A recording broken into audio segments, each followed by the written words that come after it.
Many thanks for joining us. My name is Aisha Ibrahim. Now, many people have started making trips to their hometowns or other places of interest as they seek to catch up with friends and family. Good Friday really is the big day for a family reunion, especially those who've been separated by work and other circumstances. Always a moment of joy for many. These trips, however, end up as the final journey home for some of these Easter travelers. It is traditionally the period many vehicles are involved in accidents, killing many and injuring others. This afternoon, we put the spotlight on the State Transport Company and what measures are being taken to reduce road accidents. My colleague Gifty Akomea has been speaking with CEO of STC, Akomea, who says measures including the installation of speed reduction devices, onboard cameras coupled with rigorous driver training, which serves as checks to drivers on the road. Take a listen. From State Transport Corporation, it is now Intercity STC Coaches Limited. It's come a very long way. In 2017, I was here. Leadership at the time had changed, and it wasn't, long after I came in. Fairly in the third year now, it's good time to do some evaluation. I'm here at the STC yard. My guest today is Managing Director of the STC, Akomea. Nana, it's a pleasure to come your way. Thank you for your time. It's always a pleasure to speak to you. Very well. So I want us to have this conversation, if you like, chit-chat on four main themes. Now, first of all, the STC's contribution to transport needs in the country, the STC's contribution to safety on our roads, the STC as a business that Ghana must necessarily make profit from, and then the STC under the leadership of former NPP Communications Director, Nana Akomea. Let's begin with the STC's contribution to transportation needs in the country. I came here earlier this afternoon and I didn't quite see the traffic that STC, the STC that I knew when I was a child would expect you to see. To what extent would you say STC is still relevant to meeting the transportation needs in the country? Well, thank you. Yes, it's an interesting question. The focus of our passenger service has moved from this terminal to Kwame Nkrumah Circle. It was a very strategic move that has contributed largely to the commercial success of the company in the last 2 years or so. So what we run from this terminal mainly are the scheduled services. 2 trips to Tamale a day, 2 trips to Takoradi, 2 trips to Bolgatanga, 2 trips to Côte d'Ivoire, trips to Benin. There are 2 trips, 3 trips, 1 trip. We do, today as we speak, we've done 24 trips. 24 trips. To Kumasi. So, and as I'm sure you know, Kumasi is the biggest commercial route for intercity transport. Accra and Kumasi are the 2 biggest cities, so you'd expect the traffic between the 2 biggest cities will be heavy. And so we've done 22 to Kumasi, and they are still loading. There are still passengers at our terminal. So you're expecting to do 24 because you said earlier that you've done 24. We've done 24. They are still loading. Okay. I'm sure by the time they finish around 10 p.m. they would have done. So the focus has shifted from this terminal to Kwame Nkrumah Circle. That's why you didn't see the same kind of activity that you expected. So on to the relevance, what would you say? Well, STC used to be the career of choice for Ghanaians. And then, because it was set up by the state in the 1960s, with the sole aim to provide comfortable intercity transportation for Ghanaians.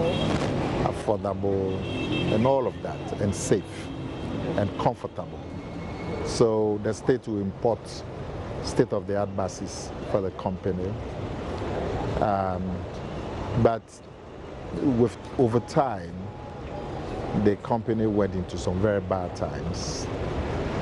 It nearly suffered the states that many state enterprises suffered, decline, and then they had to be sold.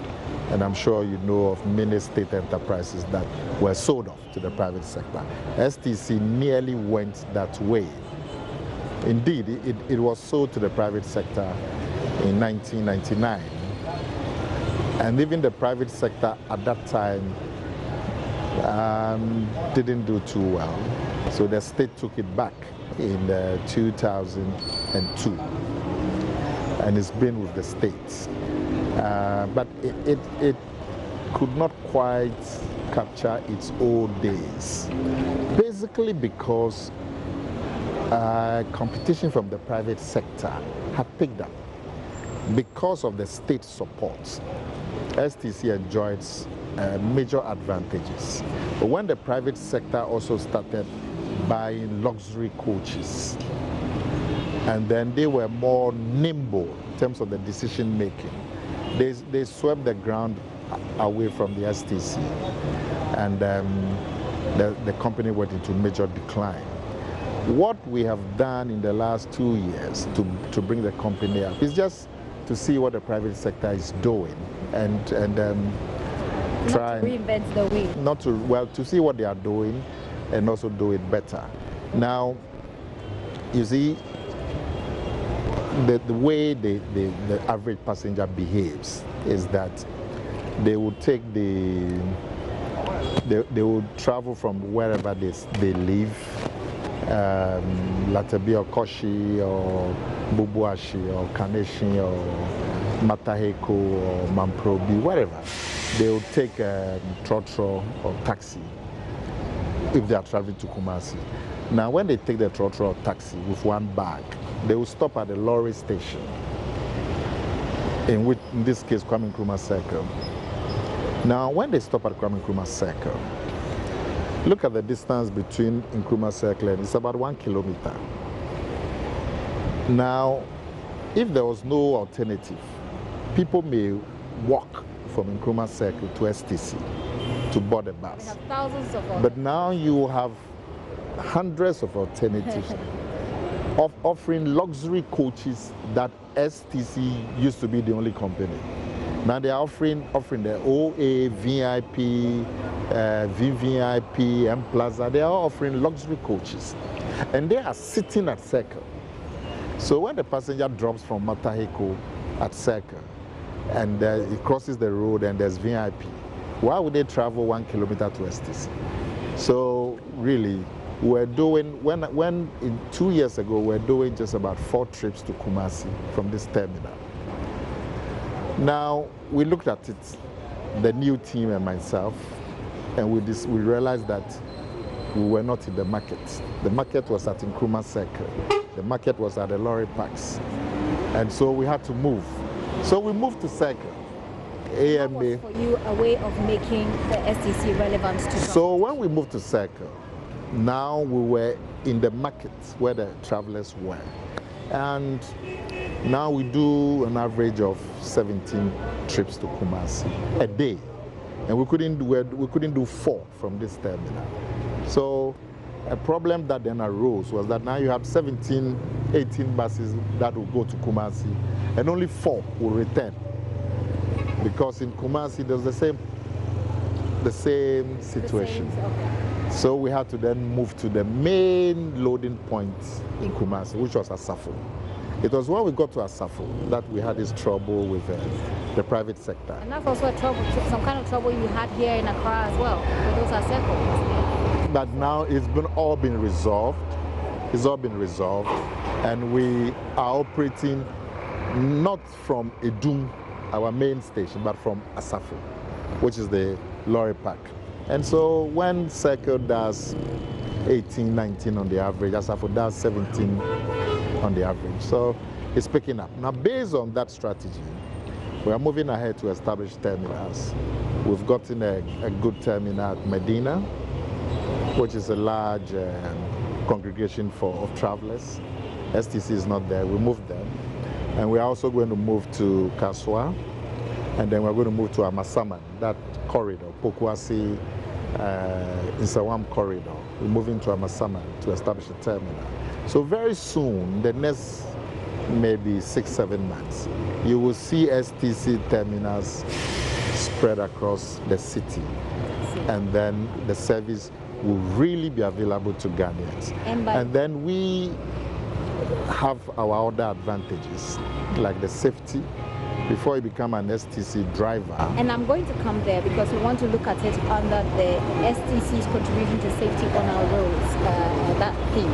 But to wrap up on the relevance and all that you have said, is the STC looking to do shorter distances, or is the focus just going to be on long distances?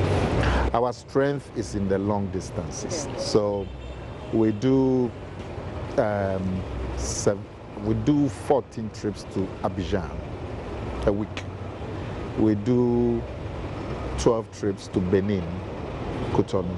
We carry people across the French countries, from Benin to Cotonou, from Cotonou to Côte d'Ivoire, and then from Lomé to Côte d'Ivoire, and from Côte d'Ivoire to Ouagadougou, and from Ouagadougou to... So we service the French countries a lot.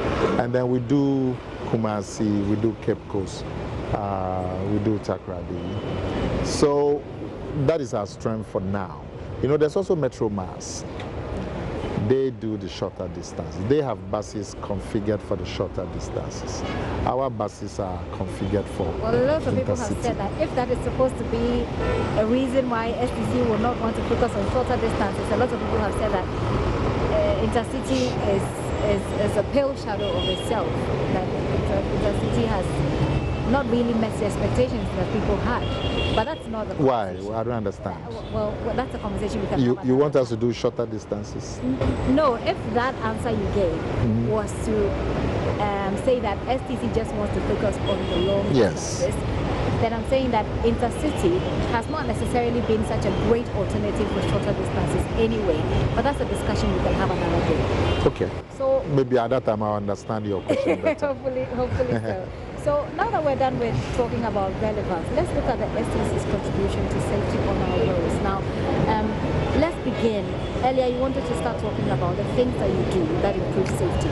But let's begin looking at the statistics. Last, I think 2017, when we had this conversation, you shared with us some statistics. Yeah. What are the statistics saying in terms of safety, accident, STC?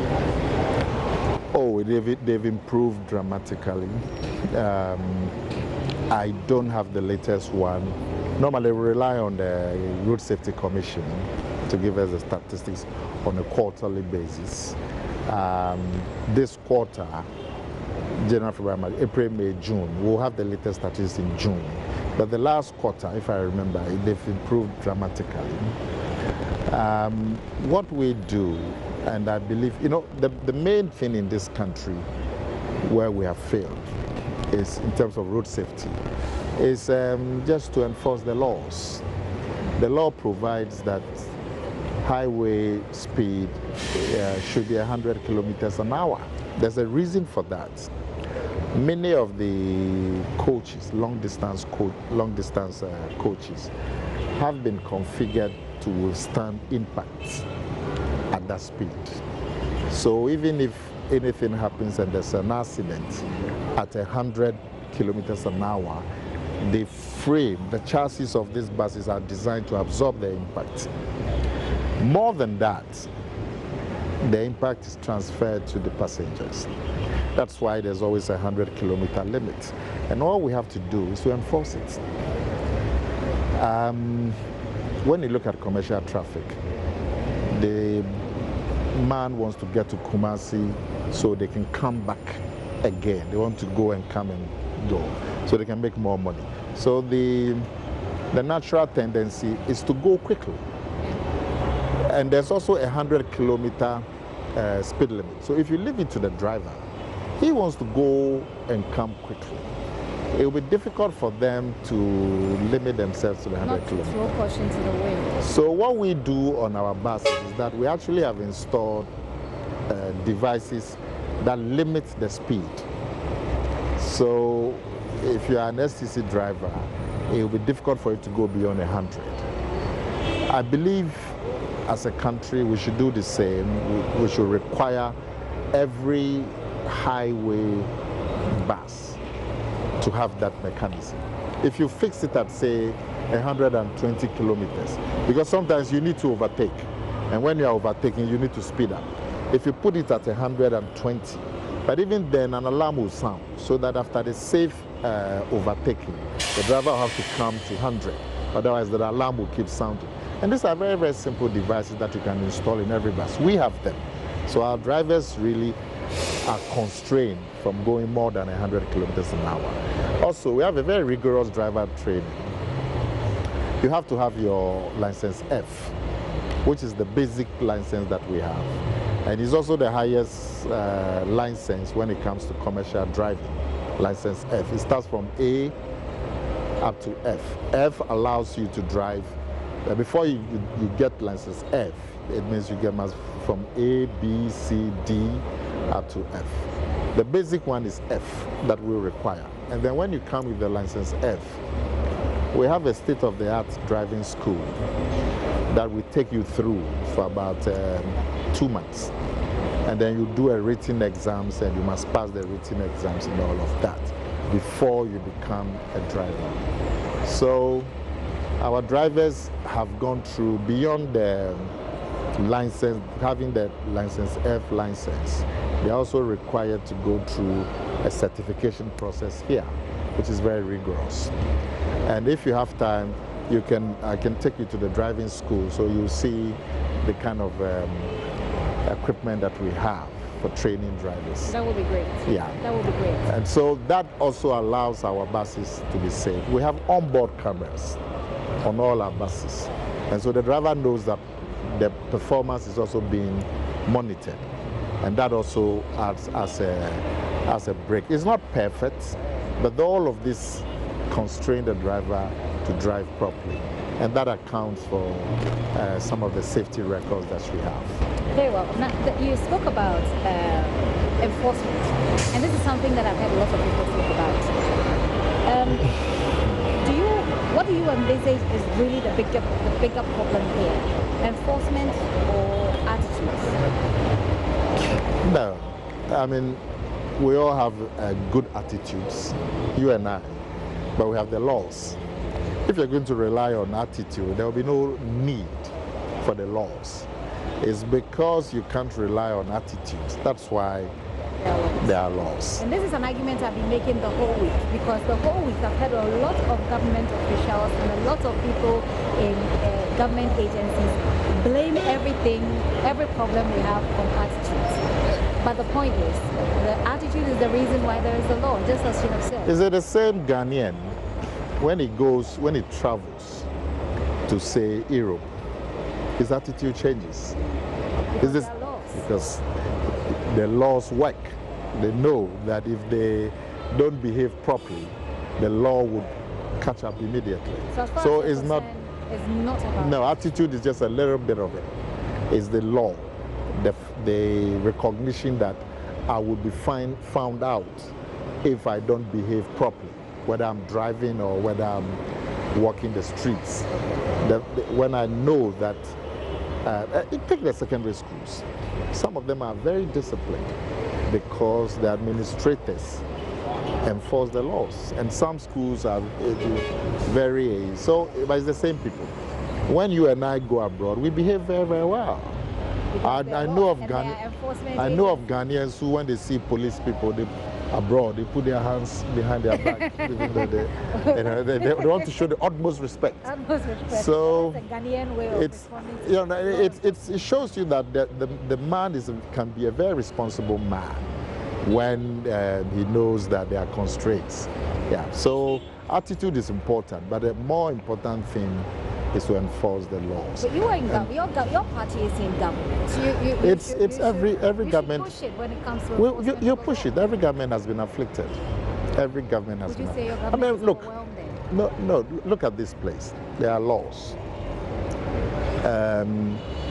Even our drivers, with all the constraints that we put, some of them still don't do what is required. When that happens, the discipline is swift. So even with the speed governance and with the training and all of that, when somebody misbehaves, we make sure that that person is punished. If you have an establishment where people are not punished, whether they are drivers or whether they are operation staff, then it creates a culture of impunity. So even anywhere, not just STC, even at your place, multimedia, if you don't enforce your punctuality regulations and dressing regulations, it will go haywire. It's same as the nation. If we don't get to enforce the laws, and it cuts across all governments, because these problems that we have with indiscipline has been with us for ages. How do you think we can deal with this issue of enforcement? Because really, it's a big deal. There are recognized authorities and institutions charged with enforcement, are there not? The police. The police is there, charged with enforcement. Realistically, everybody has said that the police is not well equipped. It's not equipped well enough to deal with the issue or to enforce the laws. I don't think the police in New York would claim that they have all the equipment they need. But they're better equipped. So, yes, it's your place at Joy, at Multimedia. Do you think you have all the equipment you need? You don't. So there would always be constraints of equipment. But if your performance is good, no matter the constraints, the performance will be seen. So that is no excuse at all. And I'm sure you can point out to me many infringements. And you see, the police, and we have layers to the law enforcement themselves. They have authorities that will ensure that they enforce the laws. All those things should work.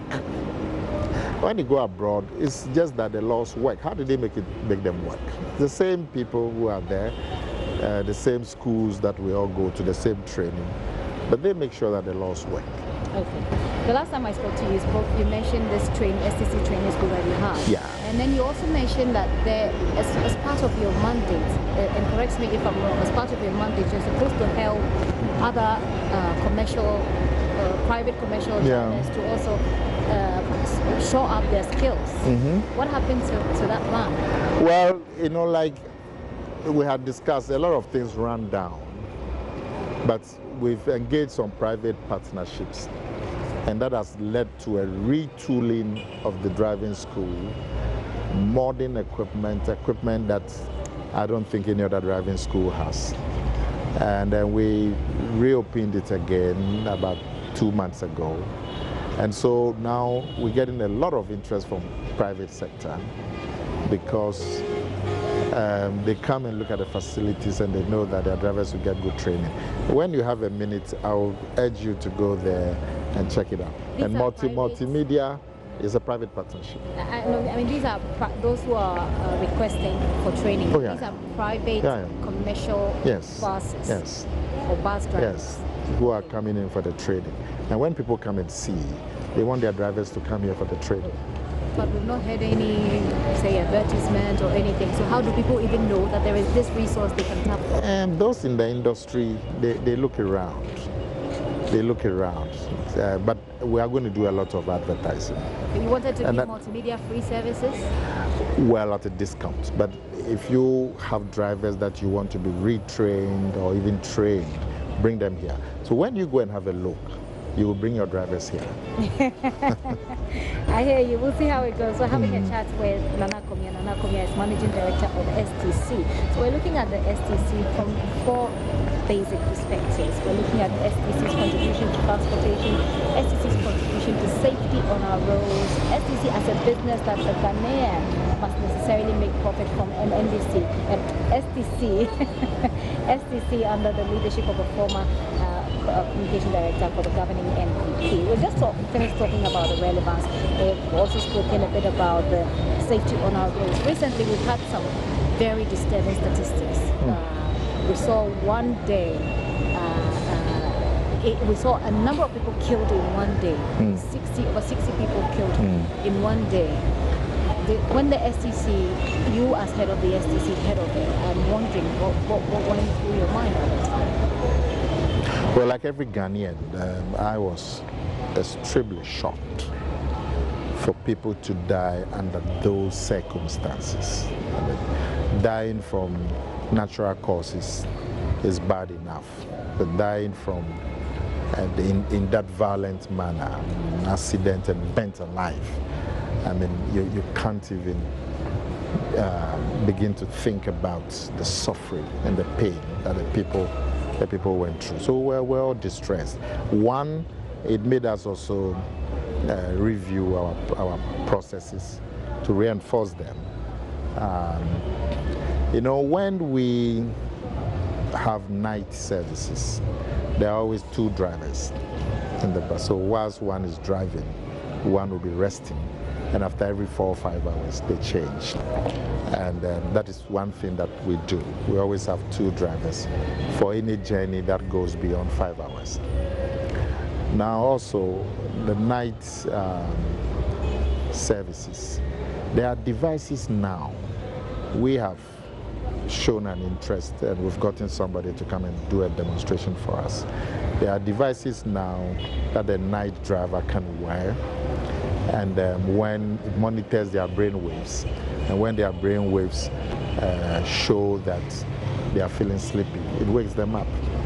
So we have invited a vendor who's coming to do a demonstration for us. But as a standard, all of our night trips, we have two drivers. And so we just went back to make sure that that provision is working. And also the provision about the speed limiters is also working. Once in a while, some drivers, out of a certain desire, try to disable the speed monitor. Oh, so, really? So they can actually disable it? Well, these are gadgets. So, okay. So and what's the punishment for such an? Oh, of course, that will be dismissal if you are found out.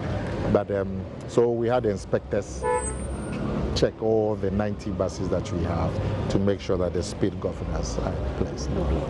And we also have a passenger feedback.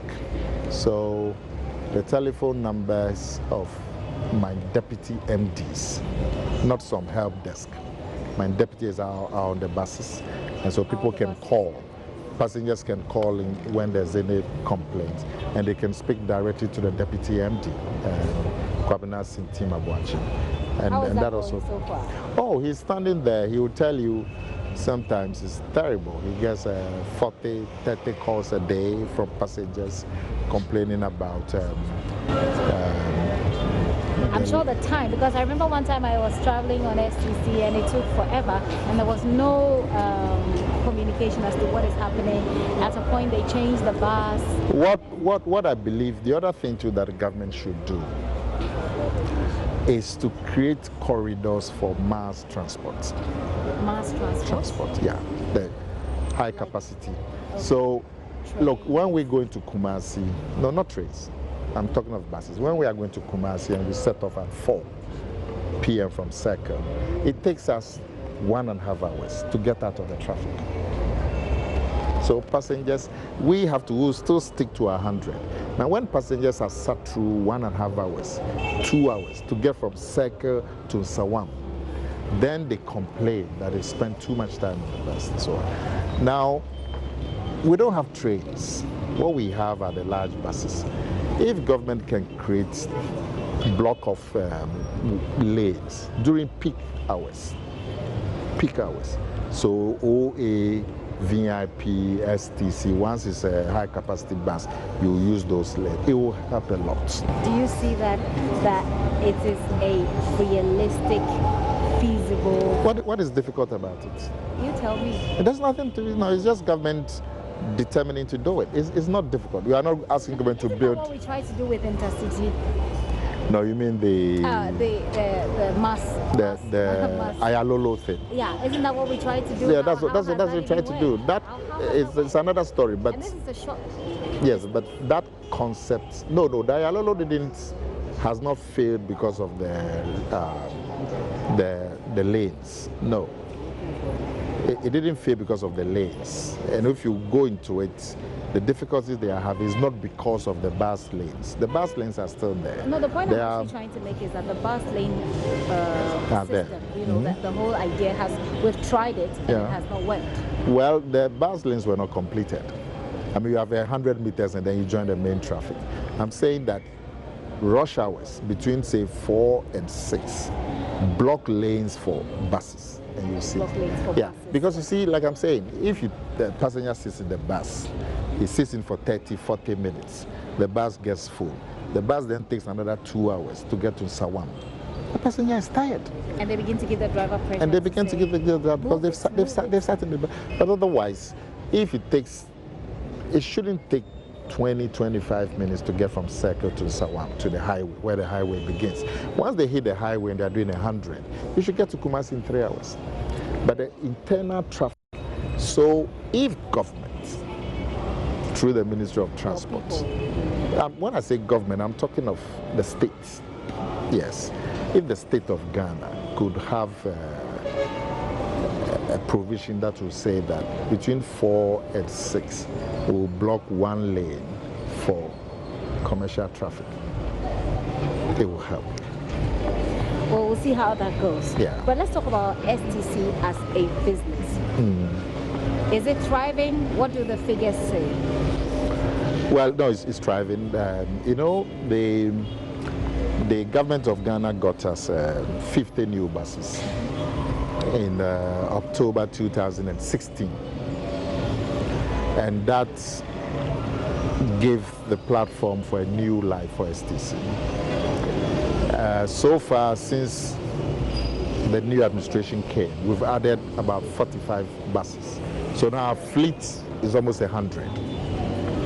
But the new buses, when they came, the problem that I saw, we always have about 20, 22 buses packed because we couldn't hit Kumasi, which was the largest commercial. But when we got to Circle, when we moved to the lorry parks, now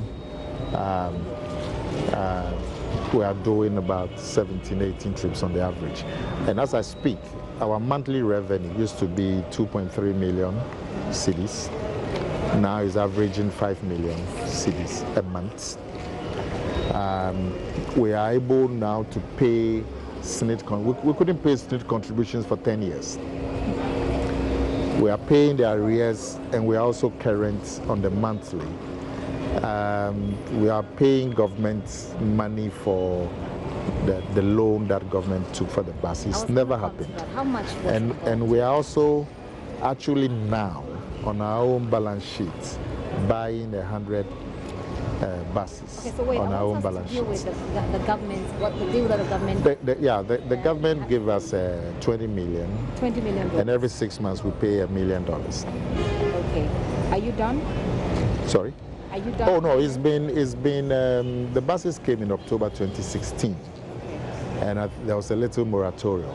So we actually started paying in July 2017, and every 6 months we try and give the government some money.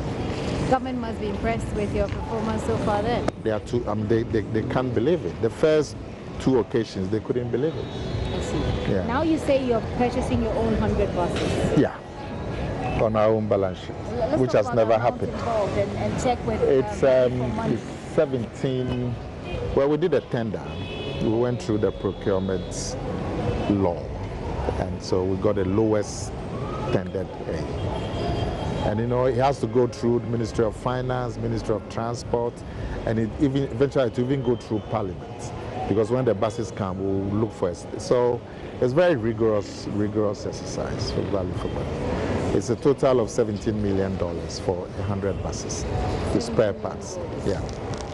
Okay. And this is about the first time STC is going to commercial market to borrow on our own balance sheets for buses. Okay. So you borrow this money at what rate? Oh, the very good rates. What does the figure say? The term sheet, I have to look for it, but okay. it's very good. We certainly can get it later on. But it's with ADB, Agri Development Bank, so a state bank. I see. So 17 million, what's the target? The target of time frame of in which you want to pay? Oh, 5 years. 5 years, Yeah. starting from 2017. The buses have not been delivered. Okay. Yeah, but they are being done. Our people have gone there to nail down the standards, you know. So when they come, we have 5 years to pay, and we'll pay.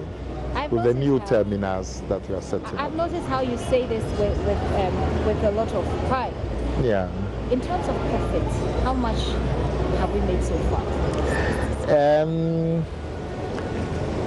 I don't know if profit is a good term, but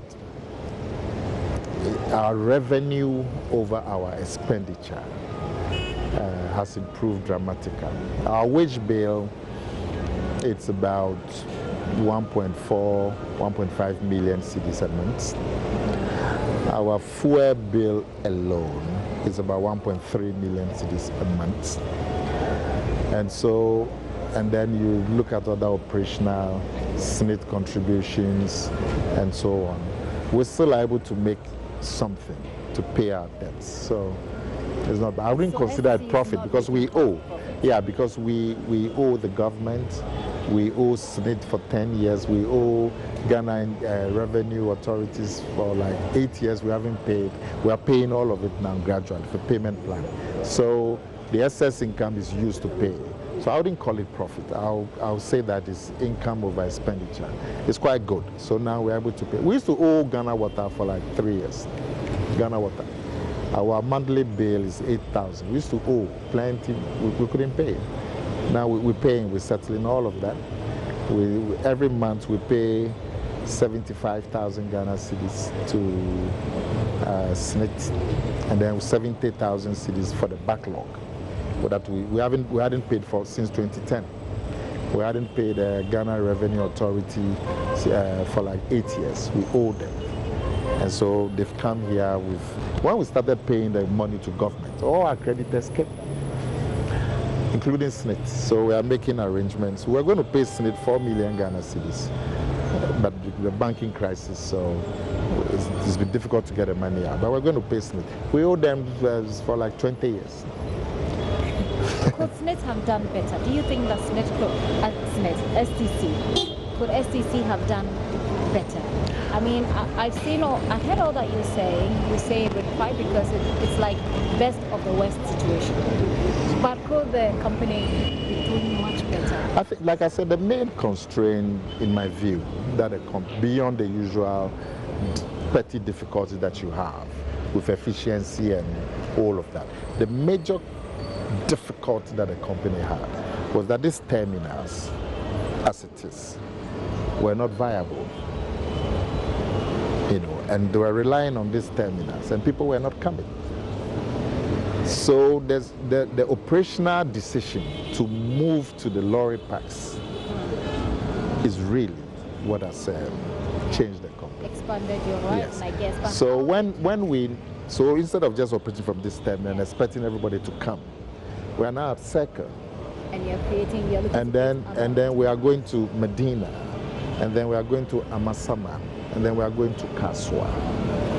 Now, how did you solve the problem of what? About other private commercial businesses saying that the STC, because it has government on its side, is trying to bully them out of business? You had the same situation in Kumasi, you had some here in Accra, Circle. But you know, STC has been in existence before you were born, in the 1960s, before the private sector came. So why should they be complaining about STC? The government owes the private sector an enabling environment to make it also blossom. State agencies should blossom, but private entities, especially at NPP. At the end of the day, whether you are a state enterprise or not, is the market that will decide. You have to give satisfaction to the customer. When myself and my new admin, when we came, we introduced the on-board services. So people were given breakfast and people were given lunch on all our services, free of charge. Local content? Yeah, Hausa cocoa, sobolo, tea, coffee. As we speak, we have free Wi-Fi on many of our buses. The one that Multimedia traveled with on all your Heritage Month trips, you had free Wi-Fi. The private sector won't give you that. So now we are setting the pace for the private sector. At the end of the day, it's competition and the satisfaction to the customer. whether you are a state enterprise or a private enterprise, you must satisfy the customer. That's what we are trying to do. Okay. I mean, we've been here before the private sector came, and then they are complaining about us. If people are going to complain, we should complain about them. Because they say you have government, you have muscle, so you're bullying them out of business. But the company collapsed, and they were all laughing at us. You remember? Everybody was laughing at the STC. With government support, everybody was laughing. So if STC has revived, they should be bullying people out of business. How can we bully you? We're offering you competition.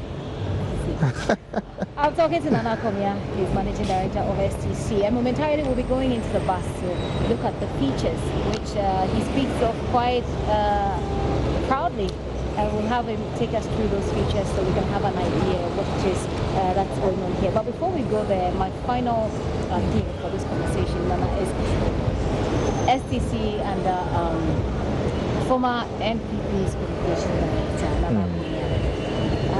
Did you have to lobby for this job? Yeah. You did? Yeah. How bad? How rigorous? Oh, the president thought I should do something else, but I wanted a certain kind of challenge. And so I wanted, I mean, this is a heritage enterprise, one of the legacy enterprises. I mean, this company started in 1909 as the government transport department, the colonial days. And then in Kwame Nkrumah's time, it became a government department called State Transport Corporation. So it's a legacy state enterprise. And I wanted a chance, which had fallen on very hard times and gone the way that many state enterprises have gone. I wanted a chance to see if we can use the private sector principles to revive it. I wanted a challenge because I had been in public service, done some ministerial thing, and so on. I wanted a challenge, a place where there was a real challenge.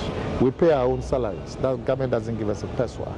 We have 540 employees. We pay everybody their salary, including international employees. We have 40 people working for us in Abidjan, another 25 in Lomé, another 30 in Benin, and in Ouagadougou. We pay everybody. The government doesn't give us a dime.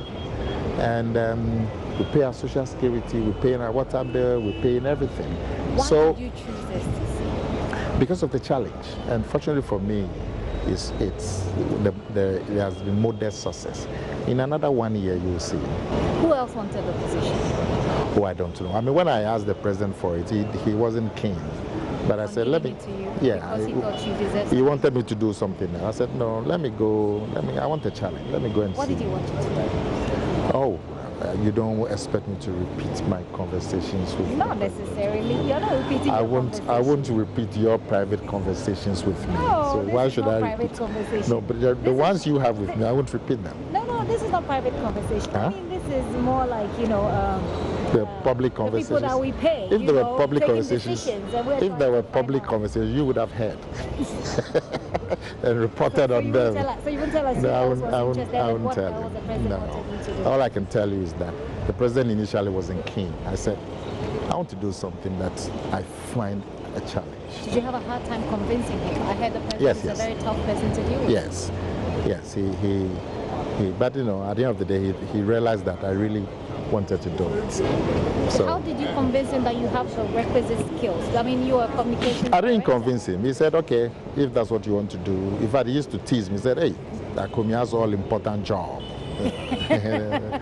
But now he's quite happy about what is happening. He's quite happy about because he gets the reports. I'm still very curious about STC. Just wanting a new challenge doesn't quite cut it for me. Why? Because it doesn't. You don't want a challenge? I do want it, but I'm just wondering why there are so many other areas that could give you that challenge. Why STC? Oh, maybe from here I'll go to another area with a challenge. Did you have any skills that you wanted to try? It's just the private sector principles. Like I said, the problem here was that there was a failure to diagnose the problem.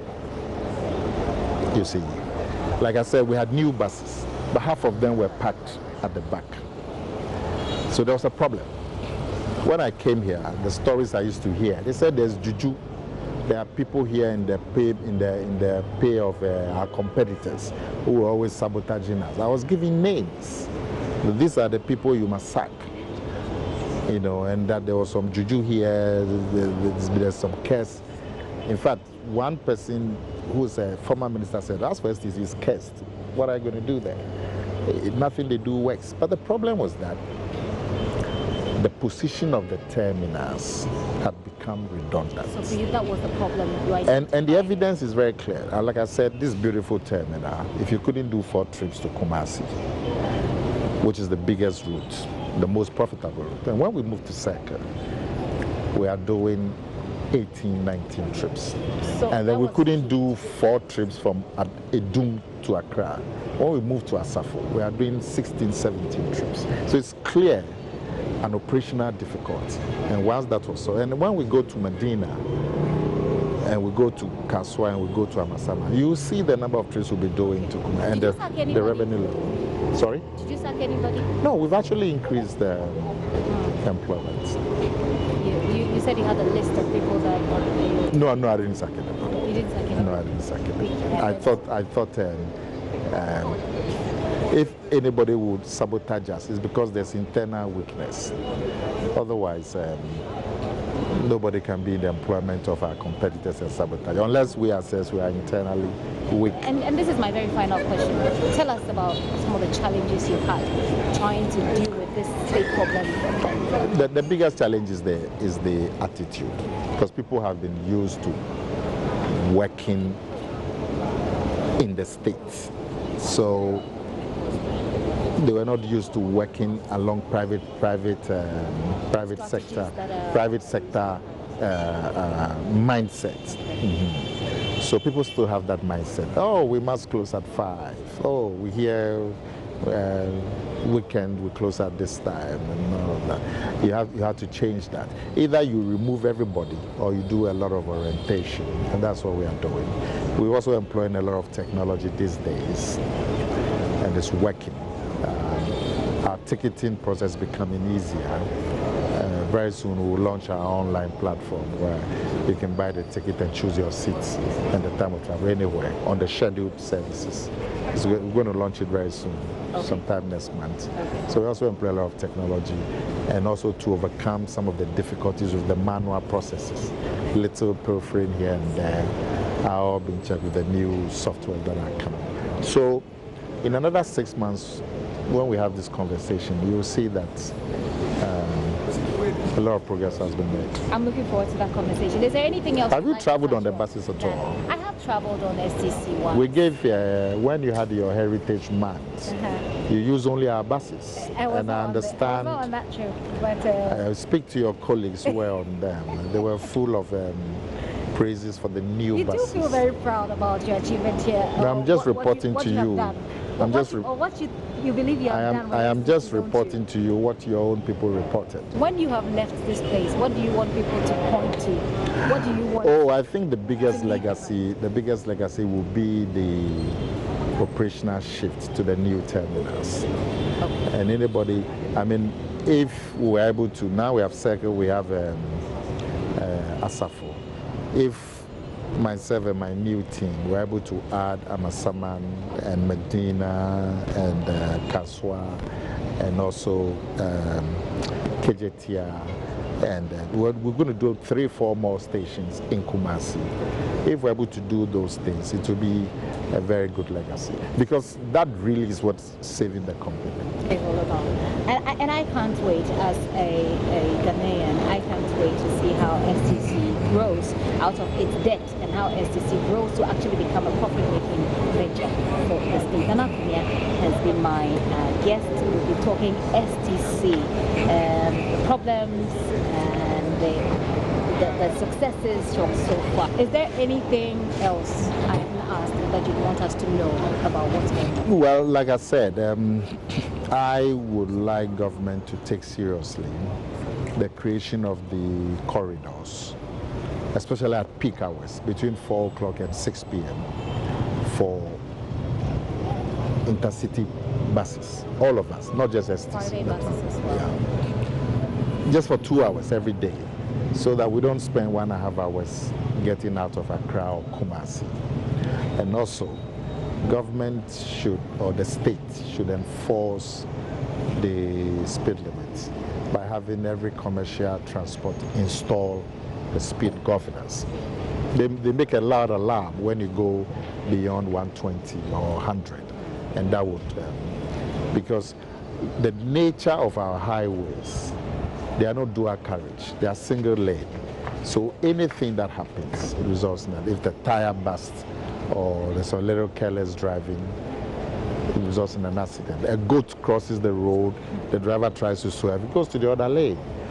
Until we can have dual, like 4, 5 lanes, 6 lanes to Kumasi and Takrady and Tamale and so on, we have to limit the speed. And you can do that by requiring commercial transport to have the speed governors. Okay. You see the traffic, the accident and death rate will drop. In terms of competition, you said that you are giving, the private business competition. Yeah. When it comes to pricing, do we feel that element of competition there as well? Especially one of our major competitors, they have over 500 buses. So they are able to vary the fares at short notice. Okay. And they also don't have our overheads. We have about 540 people to pay every month and pay their social security. You think they don't pay social security? No, they don't have. They don't have that huge overhead on our head. I mean, if you went to VIP, their model is different. Individuals bring their buses, so you may have 10 buses. How many people are you employed with 10 buses? The drivers. That's all. Another person has 5 buses. But we are an entity, we have 540 staff. Okay. So our overheads are bigger, and you don't want to lay anybody off. So we suffer a little bit with the pricing, but we are making it up by the level of service. Okay. We have free Wi-Fi. We are bringing back the cabin service, where you can get some nice house cocoa and nice bread and mushroom. We are bringing it back, and so we are making up for those things. And our safety record. So all of these are things that people quantify in terms of money, and they come.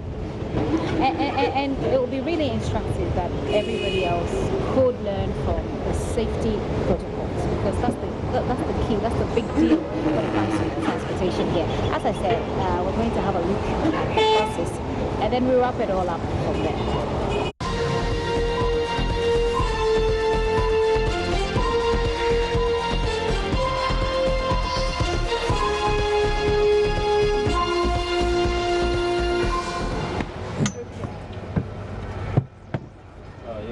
In one of the STC buses, we're with the managing director and the deputy managing director. The deputy managing director as well. They're going to take us through the features in this bus. So Nana, you take it away. Tell us what we need to know. Well, thank you. These buses are from Turkey. Okay. They are new buses. We're getting about 40 of these buses. About 18 are in. They've got the standard things, the charging points for your phone. They've got Wi-Fi. You need to show us, when it... The charging points. As the cliche goes, see believing. So if you say it, you need to show us. Well, they've got... This screen is on. Yeah, it's okay. You've got a tray for their food. Okay. And charging points, no. Charging points, no. Now these are the only buses now where there's a screen for every passenger. Okay, so can we turn on one of these? Yeah, one of them is showing. This one is on. Okay. That one is on. You can turn it on, and you can select. What can you select? You can select cartoons, movies, documentaries, news. Now somebody selected cartoons, so the passenger can select whatever thing they want. You have a little table here, you have a screen here where you can watch an individual is watching is not necessarily what everybody else is watching. No, there are earphones that so you I'm program. talking about the choice of what to watch. No, you choose your own. Everybody has their screen. Just like we have it in the plane. Absolutely, but you can see them. You can see them. Okay. Yeah. So what else is there? So this is showing a movie. This is showing cartoon. You can select. Very well. And these are the only in Kumasi they call it one man one video, which is very very apt. Okay. So this is And then and we're looking at the features. you've got a fridge Okay. that keeps our Can we open it or it's been locked? it's locked. Okay. It's locked with the key.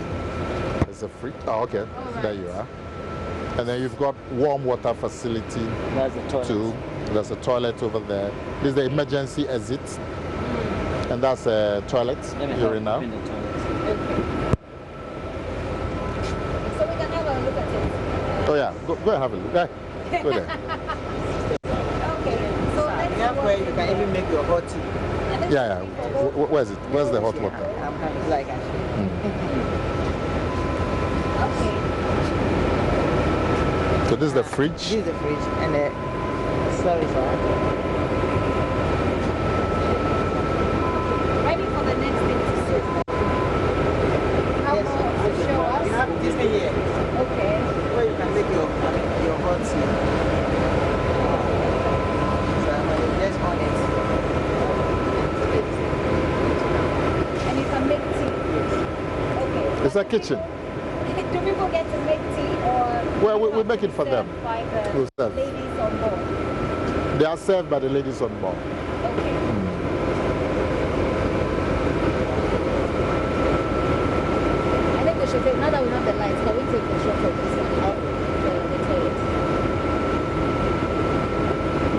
So I'm guessing now that these are buses for long distances Yeah. because that's where you have a toilet. Yeah, you can't move this from Circle to Kanish. Okay, so this goes as far as where?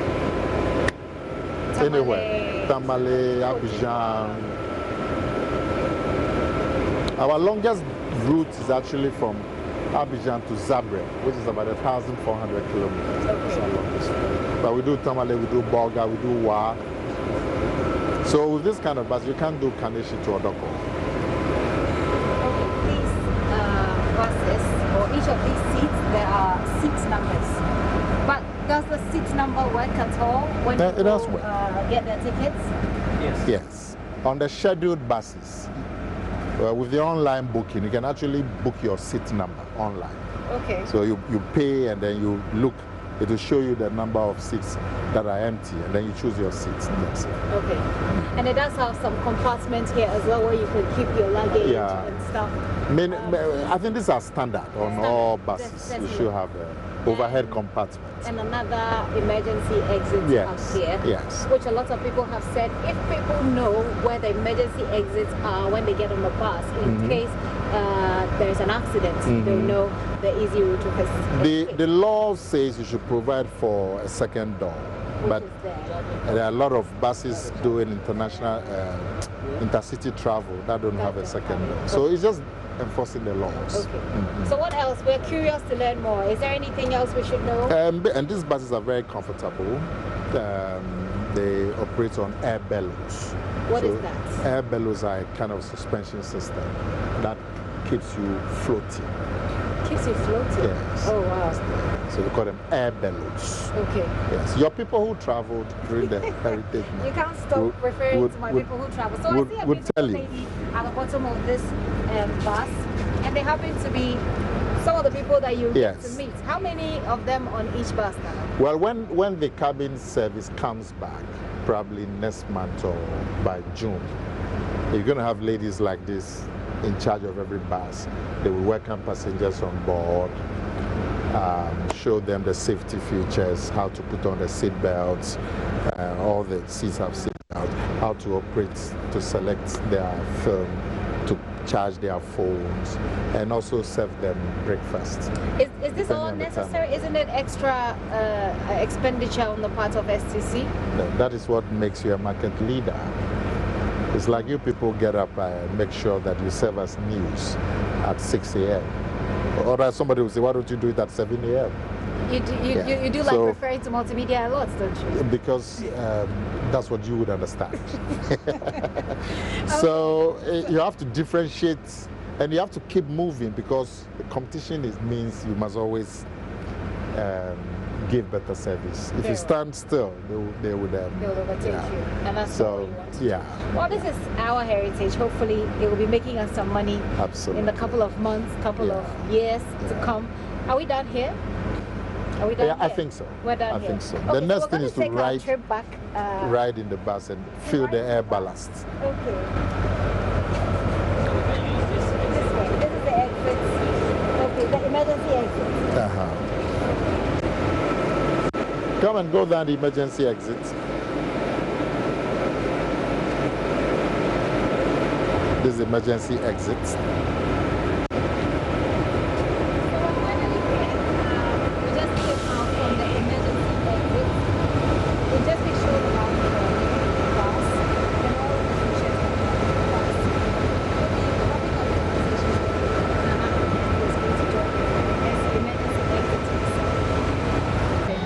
Telling me about the courier service. Is it courier services or parcel service? Yeah, parcel. Okay.